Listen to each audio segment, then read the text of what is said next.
Welcome to the Global Voices interview series. I'm Lana Wong, and we're here streaming live from the World Bank IMF spring meetings. We've had thousands of development professionals, civil society, and global leaders gathered here this week to discuss the most pressing issues of the world. And today, we're thrilled to have Daniel Korski, the CEO of Public, and a key part of our event this morning on Govtech. So I hopefully will be able to break that down for us, and we're looking forward to the discussion. But first of all, I also want to welcome our online audience, and if you have any questions for Daniel, please submit them in the comments section of this video. So Daniel, welcome. Thank you. Thanks for joining us. My pleasure.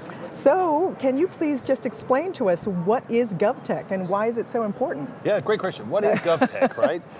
Besides the fact that it draws the word government and technology together, what does it mean? I guess the best way to say what it is to start by saying technology has transformed everything around us. It's transformed the way that we buy insurance and communicate with our friends. It's so integral to our lives that we don't even think about it any longer.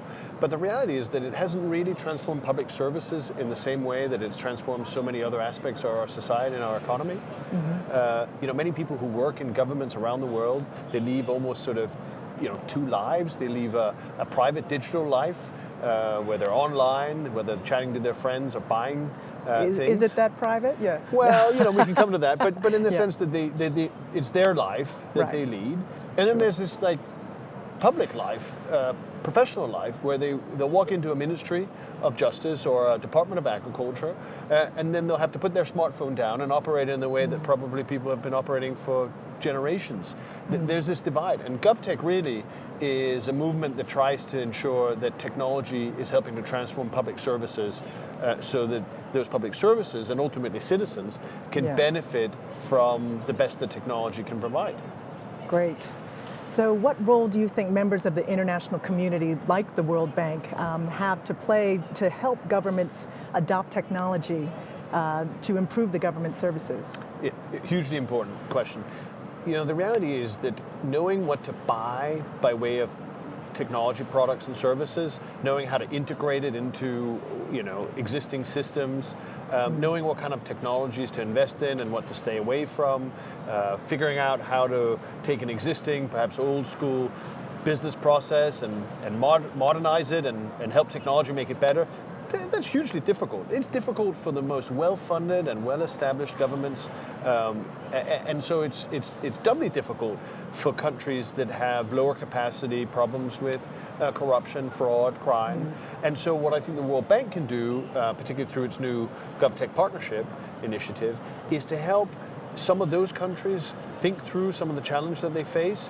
What are the lessons from other countries? How can India's example of building an ID system be put to good use in other countries so that they don't have to start from scratch? How can the way that Poland is buying innovation serve as a model for other countries? So I think there's a sort of what's the model, what's the best practice, what's the good experience? But there's also a sort of additional piece which is about capacity. Some of that capacity is really hard and very expensive to build up, even for the most industrialized countries. And so the international community, when it comes together, might be in a good position to build some of that capacity that poorer and less developed countries can tap into. And I guess the third point I'd say is there are certain things that we all need. A state that wants to deliver services needs to know who's in its country and who is eligible for services. So that requires some kind of register of people, which quickly leads you to some kind of digital identity. We need to know what kind of buildings are there. That's a cadastre system. That quickly needs to be modernized and so on. So there's some of these core services that probably every government needs that will now become increasingly digitized. Mm-hmm. Or if they do, they can be even better. And building those all the time from scratch is very expensive too. So the third point may be there are some central capacities that can be created that less developed countries can tap into and benefit from. Sure, that's great. And so can you give us the distinction between digital government and GovTech? It's a really interesting question.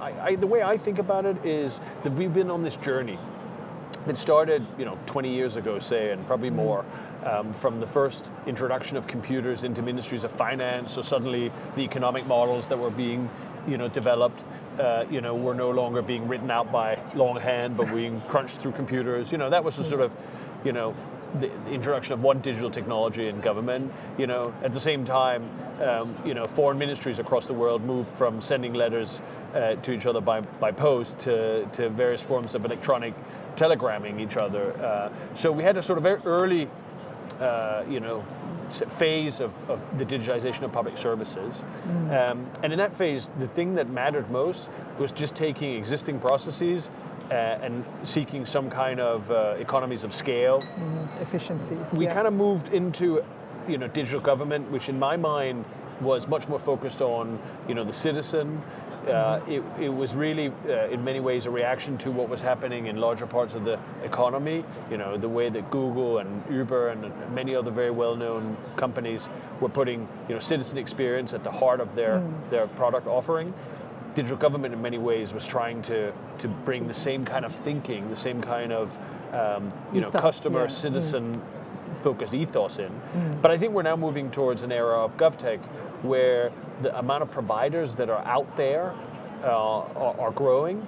Many more entrepreneurs are building products that are useful for public service transformation. And so rather than just a question of buying from a small number of suppliers or building technology yourself, which kind of what was happening in this era of digital government, we're now moving towards a much more open system, I think. And I think we're moving towards a deeper system whereby it isn't just a question of the customer or the citizen getting a greater experience. It's also about using the data so that citizen is offered and targeted in a supportive way, and ultimately feels that they're getting more out of services because they're being offered things that are relevant to them and the journey that they're on, whether it's a journey to set up a business or dealing with social issues. Great, thank you. And so how do you think tech firms can improve public services? Look, we see it in lots of different ways. In healthcare, we see new services that allow people to get medical advice without having to travel for miles and go into government. With digital identity solutions, we see a real leapfrogging away from the sort of queue for hours after you've walked for miles in a local government office, pay a bribe in order to get a stamp on a piece of paper. Suddenly with a digital identity solution, you can do all that from the comfort, as it were, of your home, as long as there's sufficient connectivity. And that's a good example. And there are lots of interesting companies. One company called What 3 Words has charted the whole world in quadrants defined by 3 words. And so that means that lots of countries that effectively didn't really have a location system or a postal address and didn't have the requisite resources to build one, suddenly can use the system, as some countries are, because any part of their territory is now defined by, exactly. And so that's, one company, but there are other companies, Novaville, a Greek company that allows citizens to engage much more directly with their elected representatives about problems that they might have in their communities. So we see technology companies operating across from healthcare to welfare payments, from mapping. Who would have thought that that's an issue? But it just illustrates if you set innovators free and ask them to solve some problems and make it worth their while, lots of great things can happen. That's super. Well, you are an innovator yourself. Maybe would you like to tell us a little bit about Public and what you're doing there? Thank you for that introduction. I guess you never think of yourself as an innovator. You just sort of try to solve a problem. When I left government, I felt that there was a real need for a bridge between innovators that were trying to build solutions and public sector problems. And beyond that, I thought that there was a requirement to build a much more robust pipeline of technology companies that could sell to government, knew how to sell to government, but that also had the kind of financial backing and robustness of technology so that governments felt more comfortable buying from them. There's a saying in government which has gone around for 40 years that nobody ever got fired for buying from IBM. But the reality, what that statement underlies is, it's easy to buy from a large vendor. It's safe. Nobody's gotten fired for it. It's happened many times before. Buying from a new vendor and a new vendor that didn't exist, 1 year ago, that's a whole different kind of kettle of fish. Risk. And so how do you create a robustness, a fiscal robustness, a managerial robustness, a product robustness that would allow these companies to compete with the largest vendors. And that's really what was at the heart of this idea behind Public, that which Alex de Carvalho, my co-founder, and I, built initially in London, and then in Paris, Germany, and Denmark, with ambitions for lots more when we can catch our breath. And we really do three things. We accelerate companies, which is to say we take existing technology startups and we support them through a 6-month accelerator program, and we help them with everything from their product development if they need it, or their strategy, or their business development and public sector sales, or their branding, or their hiring, whatever it takes to help a company focused on the public sector to grow and scale and succeed. We then build and incubate our own businesses when we see a part of the market where there isn't a competitor, a strong enough competitor, or if it's too hard for competitors to enter because they don't have the requisite capital, or maybe they aren't stupid enough. We try to go in, we try to build a company ourselves and push it out, giving it money and support. And finally, we try to convene the market. We host the largest gathering of Govtech innovators in Paris, called the Govtech Summit, which this year will be hosted on the 14th of November. Like last year, we'll be doing it in partnership with the French President, Emmanuel Macron. And the effort really there is to bring buyers, decision makers, thinkers, and innovators together. We had 3,000 people last year. Great. We hope to do even better.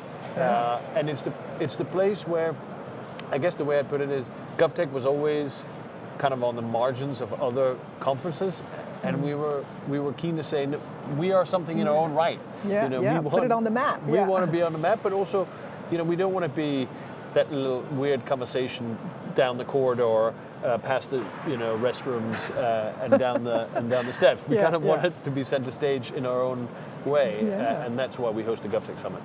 Well, bravo, well done. Thank you so much, Daniel, for sharing their knowledge and your ideas, and good luck to you with the Govtech Summit. Thank you also to our online audience for joining us. And if you've missed some of our Global Voices conversations this week, we've had so many fascinating interviews. They're all on the World Bank's Facebook page, and also all the events from this week are on the World Bank Live site. So thanks again for joining, and I'm Lana Wong from Washington, D.C., and we're signing off right now. Thank you.